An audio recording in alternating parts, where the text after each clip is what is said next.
Okay, so now it's time to take another look at Ollie. It's been a few days. We've been working on basic bench positionings with hand signals.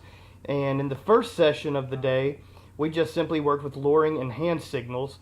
And he's still slowly trying to understand the hand signals, but near the end of the sessions, he's picking up on them. But what I'm looking for is, you can really tell he's thinking about things. But as you can tell, he's still a little shaky about being on the bench, but his confidence level has increased so much.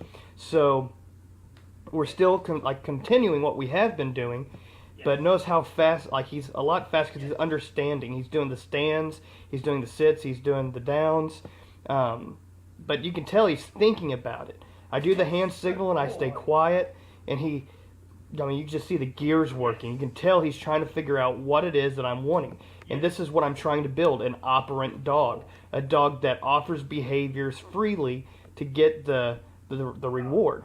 So I just hold it out, and then if it takes too long, then I'll push into him like here.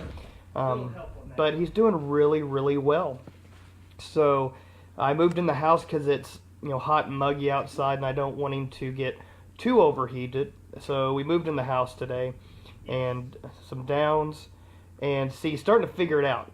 I didn't even say anything, no hand signals, and you'll see that if I don't say anything or give hand signals, then he'll start downing, standing, sitting on his own just to see what will get him that treat. So this is what I'm looking for. So today I've decided we're going to start adding in verbal commands. Since he's being operant, you can tell he's thinking about things, and he's picking up on everything rather well, but he's still a little sloppy in some things, but that will finish up. I mean, after all, he's only an 11-week-old puppy now, so he'll clean up as he ages with continued work. So more downs. Stand. A stand. Good boy. Good boy. And then eventually, I want him to get more comfortable, so I turn him a lot. So I'll put treats down where he'll move around, because the more he's moving, the more balance he gets, the more calmer he'll become, and the more confident he'll become. So that's just what I do every now and then as well. But he's still a puppy, and I lose distraction with him a little bit, but it happens. So now in the second session of the day, I start adding in some verbal commands. I start bridging these together. But look just from one session to the next on how cleaner he looks. So he sits. Good boy. Down. He downs. Stand. And he stands. But look how fluid he is. Down. And now since I'm adding in this, I also want to add some chaining of behaviors.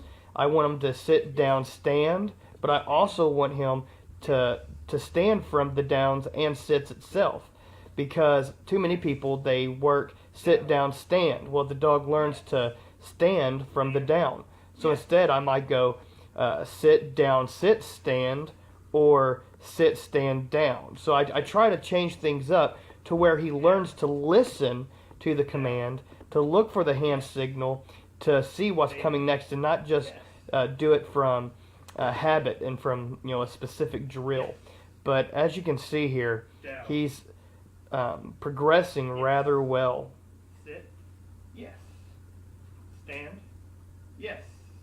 I went ahead and gave that a quick reward since he was in the act of standing, and he has a tendency of resisting the stand, so I wanted to make that a little bit more fluid, and as you see, it worked because he starts to stand a little bit cleaner, a little bit faster. Down. Yes.